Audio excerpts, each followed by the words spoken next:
Hello students, this is your bio class. तो बच्चों, आज हम बात करने वाले हैं 6 चैप्टर की, जिसमें हम एनाटॉमी ऑफ फ्लावरिंग प्लांट्स के बारे में पढ़ेंगे।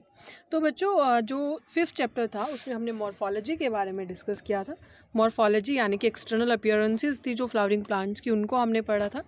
इस चैप्टर में बच्चों हम एनाटॉमी यानी कि इंटरनल स्ट्रक्चर के बारे में पढ़ने वाले हैं। जो इंटरनल टिश्यूज़ हैं, डिफरेंट टाइप के सिंपल कॉम्प्लेक्स टिश्यूज़ हैं, जो ऑर्गेनाइजेशन है उनकी, वो सारा हम पढ़ेंगे। तो चलिए शुरू करते हैं। सबसे पहले समझते हैं एनाटॉमी टर्म क्या है। Anatomy is the study of internal structure of organism, यानी कि किसी भी ऑर्गेनिज्म के अगर आप इंटरनल स्ट्रक्चर्स की स्टडी करते हो तो उसे हम क्या कहेंगे, एनाटॉमी कहेंगे। Study of plant anatomy includes histology, यानी कि जो प्लांट की एनाटॉमी उसमें हम क्या क्या डिस्कस करते हैं, हिस्टोलॉजी के बारे में।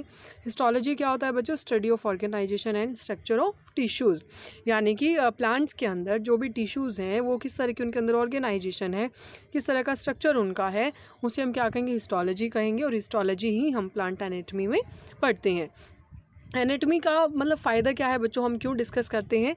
Anatomy helps in knowing the structural peculiarities of different group of plants and indicate the structural adaptation to diverse environments, यानी कि जो एनाटॉमी है कहीं ना कहीं हमें प्लांट हैं जो अलग अलग ग्रुप के, उनके स्ट्रक्चर के अंदर जो डिफरेंसेस हैं या जो सिमिलैरिटीज़ हैं वो जानने में हमें हेल्प करती है, और साथ में ही उनकी स्ट्रक्चरल एडेप्टेशन भी हमें बताती है। यानी कि कोई प्लांट, जैसे अगर हम बात करें भाई, कोई एक्वेटिक प्लांट है, कोई टेरेस्ट्रियल है, कोई ज़ीरोफाइट है। ज़ीरोफाइट मतलब कि जो हम देखते हैं भाई रेतीली जो जगह है या रेगिस्तान वगैरह में, कैसे वो वहाँ पर अडेप्ट करते हैं, कम पानी उन्हें मिलता है उसके बाद भी वो सर्वाइव करते हैं। तो ये बहुत सारी चीज़ें हमें जानने में, एक्वेटिक प्लांट है, टेरेस्ट्रियल प्लांट, किस तरह से वो अलग अलग टेम्परेचर में, एनवायरनमेंट में सर्वाइव करते हैं, ये जानने में एनाटॉमी हमें हेल्प करती है।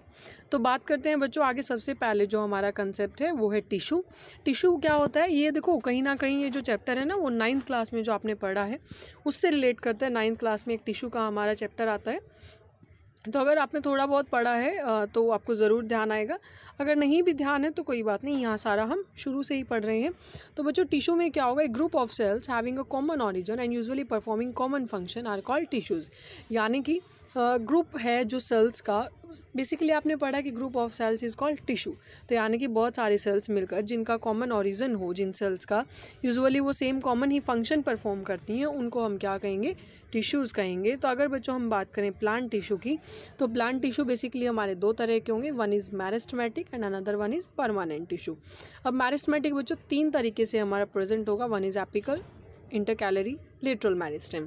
और परमानेंट टिश्यू हमारे 2 कैटेगरी में डिवाइड होते हैं, one is simple permanent tissue and another one is complex permanent tissue. Simple भी फर्दर 3 तरीके से हमारे सब डिवीज़न होगा, पैरेन्काइमा, कोलेनकाइमा, स्क्लेरेनकाइमा। और कॉम्प्लेक्स परमानेंट टिश्यू है बच्चों जाइलम एंड फ्लोएम। ठीक है, तो ये टेबल आपने बना लेनी है, इंपॉर्टेंट है, इससे आपको जो डिवीज़न है वो बिल्कुल क्लियर हो जाएंगे। तो चलिए बात करते हैं सबसे पहले हम मेरिस्टेमेटिक टिश्यू के बारे में। बच्चों, मेरिस्टेमेटिक वर्ड कहीं भी आ जाए तो आपने समझ लेना है कि वहाँ पर सेल्स की कॉन्टीन्यूअस डिवीज़न होगी, कॉन्टीन्यूअस सेल्स डिवाइड करेंगे तो वहाँ पर ग्रोथ भी होगी। तो चलिए सबसे पहले बात करते हैं कि मेरिस्टेमेटिक टिश्यू क्या है। Is a simple tissue composed of group of similar and immature cells which can divide and form new sales, यानी कि ये ऐसा ग्रुप है जो सेम तरह की सेल्स जिसमें प्रेजेंट है और इमैच्योर सेल्स प्रेजेंट हैं, जो कॉन्टीन्यूसली क्या करती हैं, डिवाइड करती हैं और न्यू सेल्स की फॉर्मेशन करती हैं। तो अब देखो, जहाँ पर डिवीज़न हो रहा है, नई सेल्स बन रही हैं, तो यहाँ से आपके दिमाग में एक और कंसेप्ट क्लियर होना चाहिए कि बेसिकली ये टिप्स पर ही ज़्यादा प्रेजेंट रहेंगे। और वो कहाँ पर? टिप्स पर, प्लांट की रूट्स में और शूट्स में। देखो कोई भी प्लांट है, सपोज करो ये उसका शूट पोर्शन है, ये उसका रूट पोर्शन है, तो या तो वो यहाँ से ग्रोथ करेगा या यहाँ से करेगा, है ना। तो टिप्स पर वो ज़्यादा प्रेजेंट होंगे, चाहे वो रूट्स की टिप है, शूट की टिप्स है वह, या लीव्स की टिप्स हैं। ठीक है, तो बच्चों जो हमारा टिप्स के ऊपर जो प्रेजेंट होगा उसे हम क्या कहेंगे, एपिकल मेरिस्टेम कहेंगे। उसके बाद आता है हमारा इसमें इंटरकैलरी मेरिस्टेम। इंटरकैलरी मेरिस्टेम है बच्चों जो मैच्योर टिश्यूज़ के बीच में प्रेजेंट होगा, स्पेशली ग्रासेस के अंदर। दोनों ही जो एपिकल मेरिस्टेम और इंटरकैलरी मेरिस्टेम्स हैं वो प्राइमरी मेरिस्टेम के अंदर आते हैं, क्योंकि ये अर्ली लाइफ है, जो प्लांट की अर्ली लाइफ जो होती है उसी में अपीयरेंस इनकी होने लगती है, यानी कि स्टार्टिंग में ही ये अपीयर हो जाते हैं।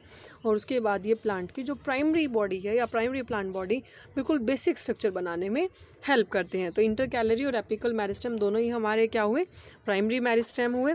उसके बाद आता है बच्चों हमारा लेटरल मेरिस्टेम। लेटरल मेरिस्टेम क्या होगा, which occurs on the sides and takes part in increasing girth of plant, यानी कि गर्थ का मतलब है ये एक प्लांट है, इसकी जो ये चौड़ाई है, ठीक है, ये गर्थ यानी कि जो प्लांट की गर्थ को बढ़ाने में हेल्प करता है उसे हम क्या कहेंगे, लेटरल मेरिस्टेम कहेंगे। लेटरली यहाँ पर साइड बाय साइड इसकी ग्रोथ होगी। Intrafascicular cambium in the primary lateral meristem present होगा। Vascular cambium, cork cambium are secondary meristem.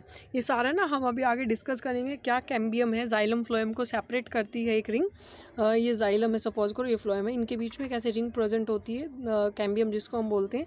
तो ये टर्म है ना, आप यहाँ पर स्टार लगा लेना या ध्यान रखना। नेक्स्ट हम जो टॉपिक इसका अभी आएगा कैम्बियम के बारे में हम स्पेसिफिक पढ़ेंगे, तो कंफ्यूज नहीं होना है। ध्यान रखना बस कि वेस्कुलर कैम्बियम, कोर कैम्बियम ये सभी हमारे सेकेंडरी मेरिस्टेम में आते हैं और जो इंटरकैलरी और एपिकल मेरिस्टेम है वो प्राइमरी मेरिस्टेम में आते हैं। तो यहाँ पर अगर हम बच्चों बात करें आगे सिंपल परमानेंट टिश्यूज़ की या कॉम्प्लेक्स की, तो the cells that have become structurally and functionally specialised and lose the ability to divide are called permanent tissue. यानी कि अब क्या हुआ, सेल्स की डिवीज़न तो कॉन्टीन्यूस हो चुकी है और फर्दर इनका एक टाइम ऐसा आएगा कि जो सेल्स हैं इनका सबका अलग अलग फंक्शन हो जाएगा, ठीक है, ये अलग अलग फंक्शन परफॉर्म करेंगी।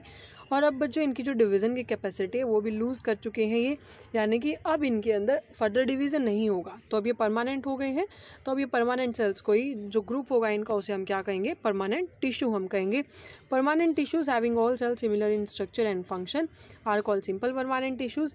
यानी कि जितने भी परमानेंट टिश्यूज़ हैं अगर सभी की सभी सेल्स का उनमें स्ट्रक्चर सेम है, फंक्शन सेम है, तो कहेंगे सिंपल परमानेंट टिश्यू।